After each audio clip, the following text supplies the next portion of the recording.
Differentiate f of x equals 2 minus 3x plus 4x squared minus 3x to the exponent 7. When we differentiate or find the derivative of a function, and it's a polynomial function, what we're trying to do is we're trying to find the derivative of each of these individual terms that are added and subtracted together. So we are finding the derivative of 2. We are finding the derivative of negative 3x. We are finding the derivative of 4x squared. And we are finding the derivative of negative 3x to the exponent 7. Now, you don't have to write this step every single time. You're going to get to a point where you can just do the differentiation or find the derivatives in your head for each of those individual sections of the polynomial function. So the derivative of a constant term is always 0.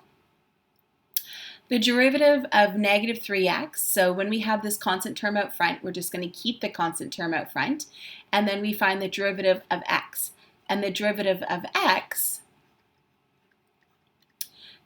we can find that out as well. And then, so again, you don't need to do this second step.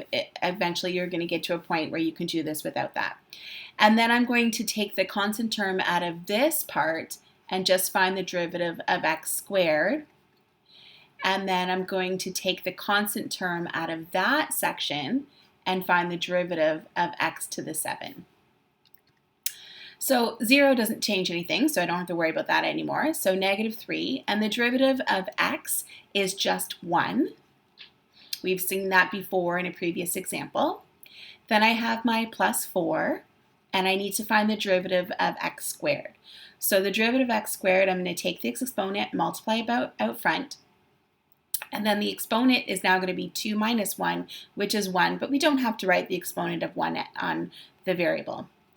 And then I'm going to take my minus 3, and I'm going to find the derivative of x to the exponent 7. So I'm going to multiply by the exponent, so 7x, and then 7 take away 1 is 6, and that's the derivative of that. And then the last step to do is just to clean this up a bit.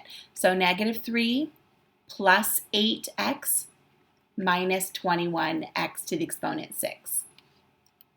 Now, the great thing about this derivative formula is that this is the same answer that you would have gotten if you used the first principles. So to find the limit as x of f of x, the limit as h approaches 0 of f at x plus h minus f at x over h.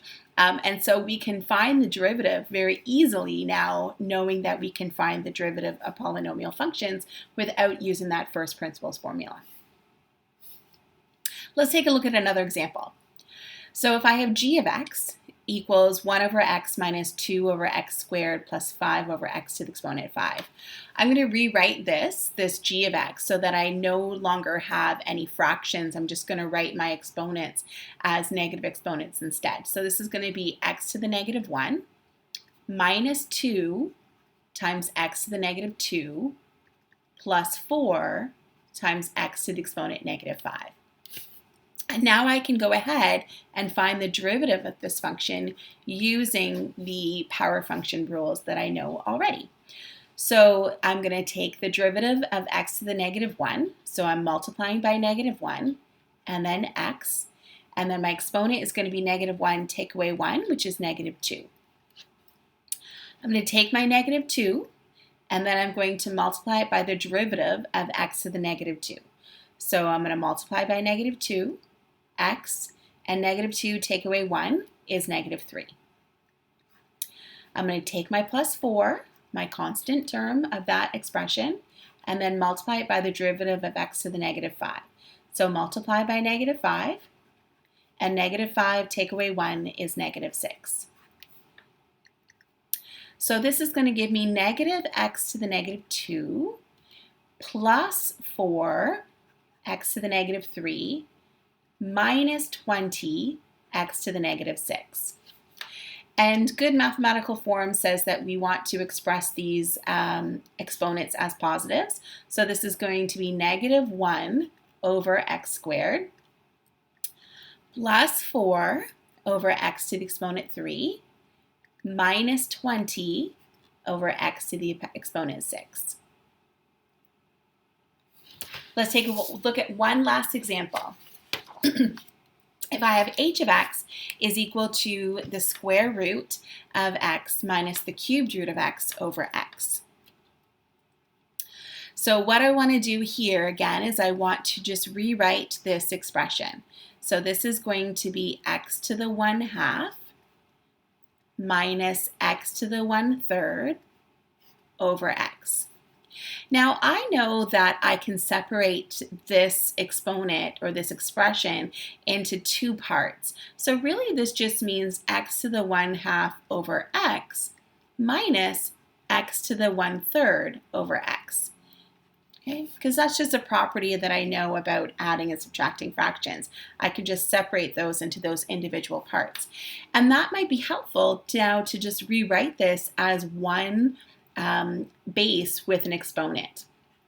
So remember, exponent laws says that I take the exponent in the numerator and I subtract the exponent from the denominator. Well, the exponent in the denominator is 1, and 1/2 take away 1 is negative 1/2. And I'm subtracting x, and then 1/3 take away 1 is negative 2/3. So I've taken this expression that had radicals and fractions and turned it into a polynomial expression that has negative rational exponents. And now it's going to be easier for me to find the derivative of this. So the derivative of h is equal to the derivative of x to the negative 1/2. So I'm multiplying by negative 1/2, writing my exponent or my base, and then subtracting 1 from my exponent. So negative 1 take away 1. So negative 1/2 take away 1, or negative, if off to the side here, if I want to do some calculations, it's going to be negative 1/2 take away 2 over 2, which is the same as 1, which is going to be negative 3 over 2. So if we need to do that work off to the side, feel free to go ahead and do that. And then I'm subtracting, and then the exponent of x to the negative 2/3. So I'm multiplying by negative 2/3 x, and then I'm doing negative 2 over 3, take away 1, so take away 3 over 3, which gives me negative 5 over 3. And that's my exponent for there. And just going to clean this up a little bit. So I'm going to have negative 1 over 2 to the x to the 3/2. And these two negatives will make a positive. So positive 2 over 3 to the x 5 over 3. And if I want to throw those back into radicals, I can go ahead and do that. So this is going to be negative 1 over 2.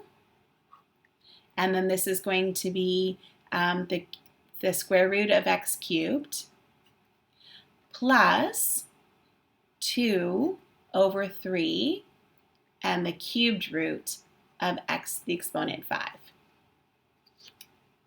And you can keep it like this. You don't really have to worry about going any further. If you wanted to, you can use what you know about exponent laws and radical laws to simplify this expression, the radicals, further, but I'm happy if you keep it like this.